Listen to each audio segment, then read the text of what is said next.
Hey guys, and welcome to the comic book video. This is the last one for today. I film these in bulk if you didn't know, because I get a lot of comics. I get them a lot and I don't film as often as I probably should. But today when we're filming the last one, this one actually adds 2 more comics, because I got 2 last night, so that's not why I'm waiting. I filmed half of these videos yesterday and half of them today, and I happened to got 2 comics last night. What we're going to show first. We're going to jump into those. I got Black Hammer number 8. They had that book for $1. Everyone knows I'm a big Jeff Lemire fan, and I actually really like Black Hammer. From what I've read, I've enjoyed it, and I want to read more, so I saw them for $1. And I also picked up Marvel Zombies Returns, like $4.97 to like 5 something, a little less because both of those were a little less because I used my Books A Million discount, my card, Books A Million card, and it made it a little less, so it wasn't too bad. The rest of this is back issues I got from the comic book store. I got a lot of pluses, especially at the end. Book that's really cool on the show, but let's get through all these. So we have Moon Knight issue 188. When I got this, it was a back issue. It wasn't on the rack, it's a back issue. I'm getting it now, but the first issue I got is a back issue, so that was really cool. First issue of Crazy Runs in the Family. Moon Knight's been really good. Punisher stuff. We have a couple Punisher things. We have Punisher issue 10. This is the run that came out. This is the run that Steve Dillon started. He obviously passed away and didn't get to finish, which sucks. But this is a great run of Punisher. The new artists is great. Book has been just a fantastic book. Even though Steve Dillon not anymore, it's still Punisher greatness of what we like. And Steve Dillon doesn't need to do every Punisher book. I'm not saying he shouldn't. Maybe he can't anymore, but you know what I mean. Like, even though he didn't have to do every single. He didn't have to. It was cool. He ended on one of the books that I know he's done before and done what he's worked on before, so that's really cool. Also got issue 11 for that series. Another great issue. Happy I've been picking these up because the series is almost half complete. Like I said, got issue 12 as well. Another great issue, and I just got this one this week. Back issue 13. Awesome to pick those up. Little Punisher. I actually happened to get another Punisher book. This is from Greg Rucka. I think it's Greg Rucka is the writer. I'm not even gonna say the artist's name. It says me off for the artist. Yeah. This is the Punisher issue 10 of Greg Rucka's run. I want to complete one of this. I was missing like 2 issues. This is one of them. This is part of the Omega Effect. It's a crossover that continues. This is part 2. Part 3, it concludes in Daredevil issue 11. And the first part was in Avenging Spider-Man number 6. So it's a cool 3-part crossover with Daredevil, the Punisher characters, because there's 2, and the Spider-Man. So it's a cool book, needed, a little bit of crossover, so got that. Now on to Superman. I've been wanting to get Superman caught up, at least get caught up to where I have all the issues I need for Superman. So I picked up they had a couple of the issues, they put some new Superman out. There's more issues I needed. They had issue 23 of Rebirth Superman. Needed this one. Powerless. Really nice cover. Really great book, and I also had issue 24. Really. Boop. There we go, 24. No issue I didn't have, so that was nice. I got those. They had another book that was awesome, issue 10. It was a cool issue with Superman Batman. The cover. Really nice issue. I enjoyed that. And then one of the other ones I had was really cool. Issue 3. Superman, the other one I needed, so I'm happy to get those. I thought 1, 2, 3. There's 4 issues of Superman I needed, so it was nice to get those.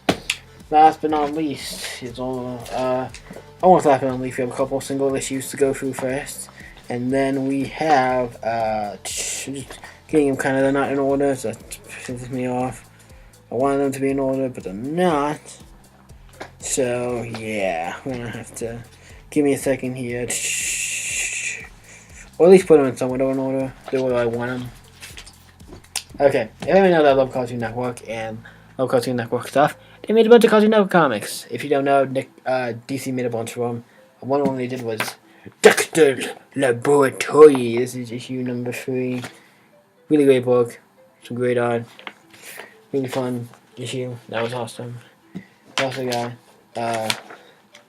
this is Dexter's Laboratory number 4.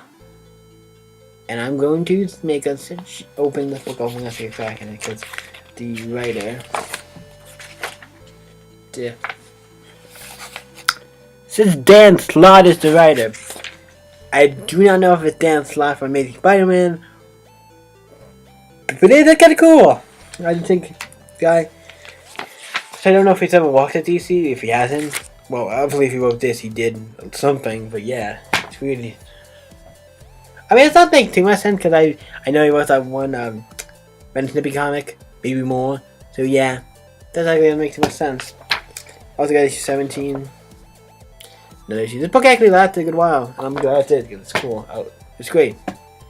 We also got issue 18, another book. Really awesome issue.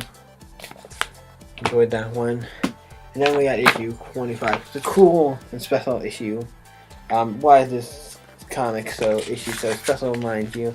It is, everybody knows the creator, Granny Tarkovsky is the creator of this beloved series, Dexter's Laboratory, and also some other ones.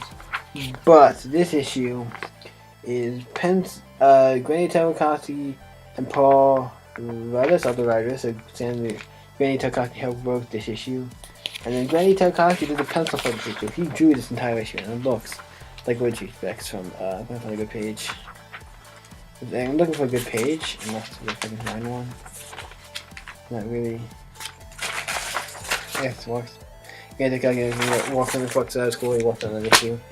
This one's only 50. It says that I got one like 50 cents or anything. It was something really cheap. Also, I picked up Cartoon Network Block Party issue 4. Give it that Grim Adventures of Billy Mandy, Dexter, and Courage. I don't think this is the one that also has Kids Next Door, is it? No. But still, another cool issue. Great characters, great comic. I also picked up Cartoons issue 32. Blast from the Past. I remember when Cartoon was on Cartoon Network. That was the thing they did Friday nights. And that one has Good Adventure of Billy Mandy, Dexter's Laboratory. Obviously, Johnny Bravo on the cover.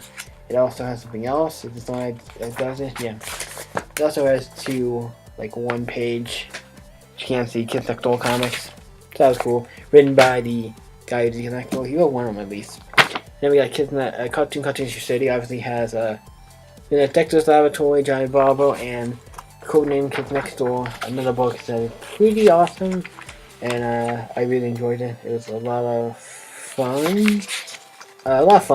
This issue I actually had when I was a kid, so when I saw this, I was like, ooh, Kids Next Door, I'm gonna forget. And then we were like, oh, I had this as a kid. That was really cool to get a comic that I had as a kid. And also, the Kids Next Door comic is written by the creator of Kids Next Door. So that's actually really cool that the creator of Kids Next Door is writing the Kids Next Door comic. That's cool. Another comic, the last few comics, single issue I picked up from Johnny. Cartoon Network starring, issue 11. Issue is all featuring Johnny Bravo comics. Love Johnny. 1, 2, 3, 4. And then these are two really cool to pick up. Cartoon Network starring issue 4 featuring Space Ghost, Coast to Coast. If you don't know this show, it is awesome. And then we got Cartoon Network starring Space Ghost, Coast to Coast issue number 9. This is Cartoon Network starring number 9 featuring another one, Space Ghost, Coast to Coast. That was like 4 of these they did with Space Ghost. I think there was a couple more. But those were great. And then the last thing, the big mumbo jumbo. The book you're gonna look at this and be like, okay, what's so special about this particular one? I picked up at the comic book store I used because on December, Funny Money is something that my comic book store does, where when you buy all your new stuff, like new comics off the rack, in your box, when you get them in, we have to have a box that's description to get Funny Money. You just don't get it for buying new comics. You do if you buy comics on the rack, and I think you new comics. I know the stuff in your box goes to that helps get Funny Money, and I think if you also get stuff off the rack, that does count. I don't think it works if you just get stuff off the rack. You have to have a box with comics you're getting, and if you get other new ones also off the rack, because obviously new stuff can come out, and you can be like, oh, maybe I want to pick up this, or whatever. But December, it was worked on trades, so I was happy, boy, because I had a book I wanted. And that's Doom Patrol, Volume 1. Volume 1 is a Grand Morse, and this one, as you can tell, is a big fucking book. It contains issue 19 through 34 of Doom Patrol. You're probably thinking, that's in effect, wait, what? This is Volume 1, where's effect 18, where's issue 1 for 18? This is Volume 1 for Grant Morrison's stuff, mind you. This is Grant Morrison's big chunker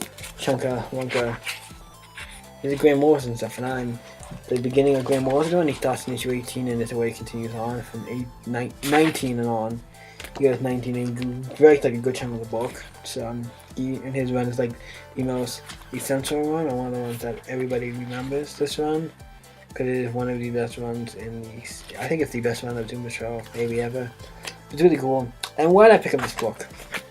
Why is this book so like? I had to pick this up. First of all, I'm a Doom Patrol fan. I'm a Grant Morrison fan. I like the cover. The cover for this is Brian Boland. I don't think it anything to it, but I'm gonna open this up to the front page. Pow! See that? It's a drawing. See that? It's a drawing of Cliff from Doom Patrol, from the artist of the book. That is freaking cool. But the artist of the book drew Cliff in this and signed it. He came into the store, signed a couple of these, really awesome, and drew little sketches. That was really awesome. Creator book came in. The weird to know that the comic book creators come to the store. Like, I know they've had some that I don't know because they've done some like some indie books. So like, or books that are not more DC, like some independent books from some weird companies I've never heard of, or just people who made their own books going. I know that. I know somebody from Valiant came into the store. I didn't know him as well as I do now. I've been like, oh, that's kind of cool. I don't want to like when it comes to stuff, I'm gonna keep an eye out for if anybody comes in the store who I actually care about, or does a book I like just because I don't know them. Oh, I know that book. Maybe it's the book I like. And I'm like, oh, you did this book. I like this book. And I just don't know you by name. Like I don't know every character by name. But that was really cool to get a signed copy of that by the artist and with a little sketch in. And getting it on a little unclean. It was a straight out book, but it was like, I mean, that's a big book for that. And that's probably what the book is. It's like it's 30 bucks, but it was a big book, and I got like 21 bucks. I spent on it, so not too bad. Plus, I picked up also when I did that, I picked up one single issue from my box because that's all I was able to get. So yeah, thank you guys for watching. For you guys can always like, subscribe, add your favorites, all that fun stuff. Subscribe so you can be notified. I'm gonna say it again so you can be notified when I make new videos and stuff. And you guys can check out my social media site, Facebook, and Twitter, and all that stuff down below. You guys can always stay up, and I'll see you next week, guys. Bye.